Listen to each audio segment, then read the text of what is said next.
Even if you've never been to Japan, or whether or not you know anything about Shinto, there's a good chance that they were part of your childhood thanks to the films created by the animator Hayao Miyazaki.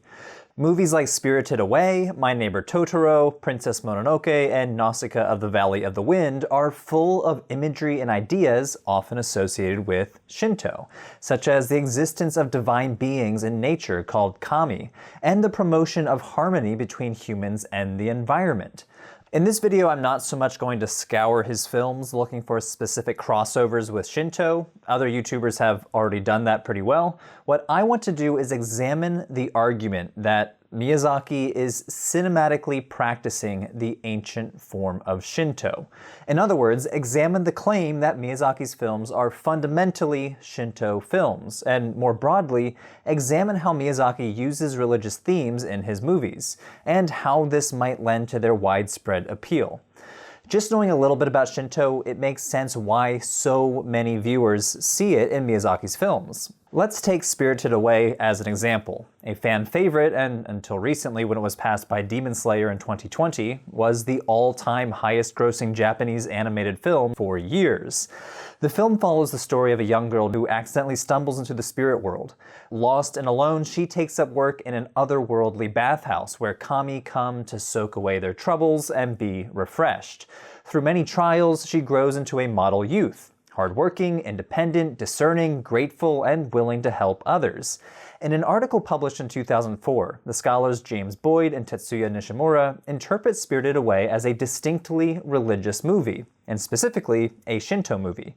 Characteristic of many of Miyazaki's films, Spirited Away draws on Japanese folklore and religious elements. It includes strange and divine characters such as kami, and a host of supernatural creatures called yokai.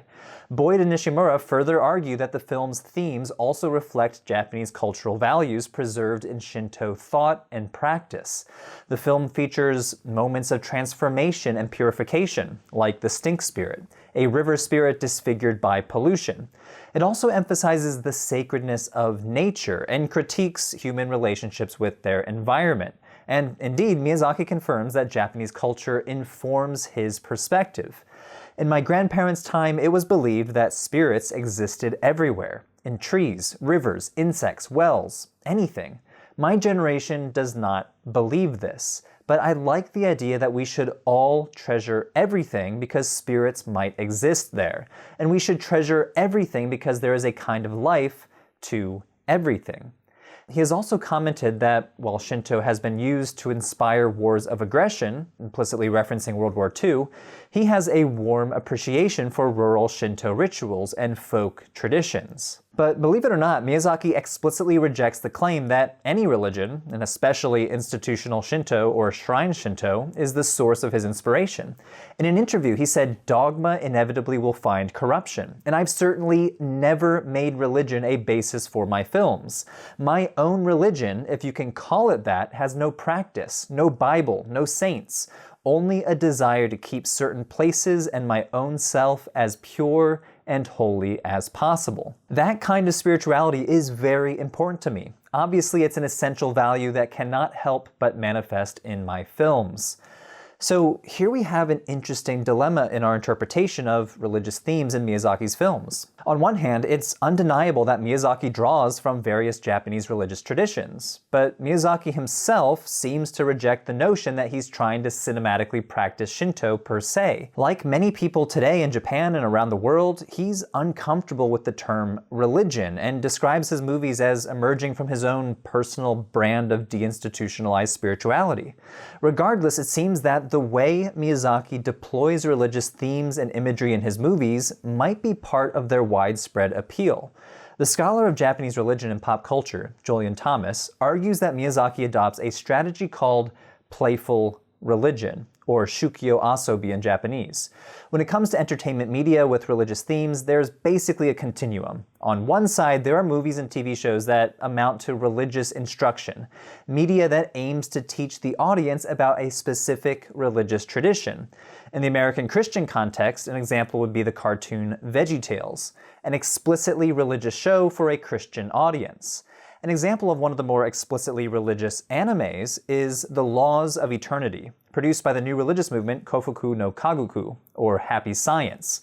Its plot is much more obviously religious, not unlike Dante's Inferno. A godlike shaman guides a group of young people through several spiritual dimensions, showing them the afterlife and how to live a better life in the here and now, at least according to Happy Science's specific teachings. More than half of the people these days go to a place that is called hell. That is one extreme when it comes to religious underpinnings in entertainment media. The other extreme is when religious themes and imagery are used in a very superficial manner. However, try to place Miyazaki's animated films on the spectrum between religious instruction and superficial. We can see that he finds the sweet spot between these two extremes. People picking up on Shinto imagery and themes are not necessarily wrong.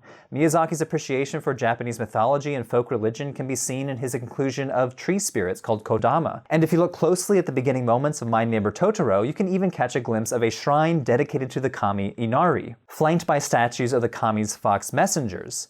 These spirits are treated with respect and often reverence. On the other hand, however, Miyazaki created a number of spirits which sometimes get interpreted as part of Shinto mythology that frankly are not. For example, the cute soot sprites and the furry forest spirits called Totoro in My Neighbor Totoro are Miyazaki's own inventions and are designed to just be funny and entertaining. Moreover, he has also commented on how he loves to draw on European stories and culture for inspiration, like how he draws from Hans Christian Andersen's The Little Mermaid in Ponyo. This way, Miyazaki captures the imagination of his audience with worlds inhabited by creatures that are both familiar and strange. He also manages to communicate his philosophical perspective and wish that people should live better lives and protect nature, a message that contemporary Shinto also promotes. For example, my absolute favorite Miyazaki film is Nausicaa of the Valley of the Wind, which he published even before founding Studio Ghibli. It has a deeply environmentalist message. It's about a young woman named Nausicaa living in a world devastated by an apocalyptic war. Humans continue to fight out their petty conflicts in an environment that their ancestors made toxic by that war. This environmental message is strong in modern Shinto because many practitioners today reconceptualize Shinto as a form of ancient nature-centered spirituality that provides models for environmental sustainability here in the 21st century. So, if Miyazaki is playfully making use of religious imagery, sometimes Shinto, sometimes from his own imagination, and sometimes from other sources entirely, why do some people in the audience interpret Miyazaki's films as essentially Shinto, and others, they don't? Part of the answer lies with the version of the film that people watch. Eriko Ogihara-Schuck, a scholar of American studies and literature, points out that differences in translation, both subtitled versions and voice-overed versions, might influence the audience's reaction. She highlights two types of translation strategies: domestication and foreignization. She explains that domestication tries to adapt a foreign text into the target audience's culture, while foreignization tries to preserve the text's foreignness by remaining faithful to its cultural origins. I'm generalizing here, but Anglo-American translations tend to favor the domestication approach, while the German translations of the movies tend to prefer foreignization. American adaptations and trailers, like those by Disney, often downplay references to kami or yokai, deciding to foreground the relationship between human characters instead, or focus on conflicts between notions of good and evil, which is more familiar for American Christian audiences. Words like kami, deities, and gods are sometimes exchanged for others that have more fantasy connotations in English, like demons, magic, and sorcery. For example, look how the Disney version translates the opening to Princess Mononoke. The original Japanese version gives just one sentence to set the scene. In the past, this land was covered with deep forests, and kami from ancient times lived there.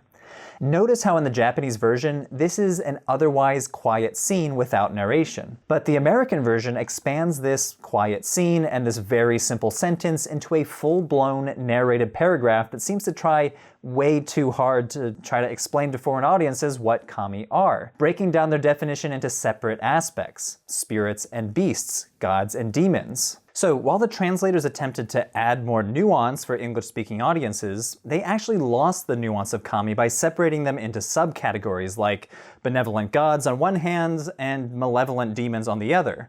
Actually, one of the main points of this movie is that both humans and kami are more complex than a simple good versus evil binary. We can see this clearly in the Great Forest Spirit, who has the power to heal and protect as well as to kill and destroy, depending on how humans treat the environment.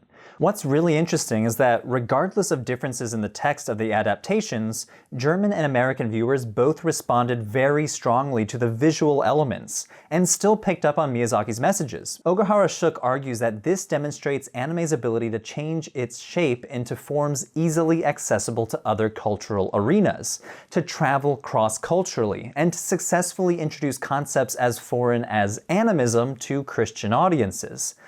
The scholar of Japanese religion and media, Caitlin Ugoretz, who's actually the main researcher and writer of this whole series on Religion for Breakfast, has written about how individuals from various religious backgrounds and affiliations have all found something in Miyazaki's films that resonates with their own beliefs. For example, she has found that some audiences have been inspired by Miyazaki's films and other anime to learn more about Shinto, even becoming Shinto practitioners and joining online Shinto communities themselves. Ugoretz argues that the answer to how Studio Ghibli films inspire so many different religious responses and interpretations lies with two concepts: the theory of playful religion, which I introduced earlier, and the theory of vernacular religion. The term vernacular religion refers to religion as it's lived on the ground by individuals, not by what religious authorities say religion should be, but how religious concepts are translated into a given culture and actually practiced by ordinary people. Miyazaki is both being playful with religious imagery and concepts, but he's also tapping into vernacular religion. He combines a variety of popular religious and cultural elements from different traditions into a classic narrative framework. The result is a whole new story that's compelling because it's both familiar and fresh. Miyazaki's films continue to give us a lot to think about. What makes a film religious? Its content, its form, its motivation, or its reception?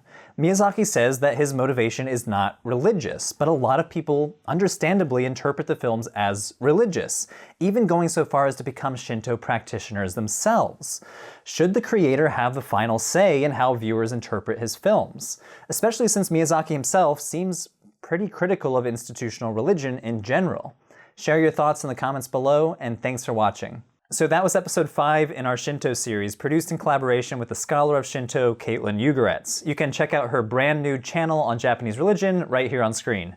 So a few episodes ago, I launched a new Patreon poll so that our patrons can vote on the next World Religion series. And Confucianism beat Buddhism by a slim margin of 5 votes. So I'm going to start work on the Confucianism series ASAP. You can probably expect that in the next few months. But in the meantime, if you'd like to vote on the next World Religion series, I'll be launching that poll in a few weeks. You can head on over to patreon.com/religionforbreakfast. Some other perks: people at the $10 level can receive Religion for Breakfast merch, like the Religion for Breakfast mug, or anyone at the $2 level and above can join our new Discord server. It's a great way to keep in touch with me. Thank you so much to all of our patrons on Patreon. You keep this channel afloat, even when videos are demonetized, even when ad revenue is tanking. The Patreon community is always there, keeping this channel up. So thank you so much, and I look forward to the Confucianism series coming out in just a few months. Thanks, everyone.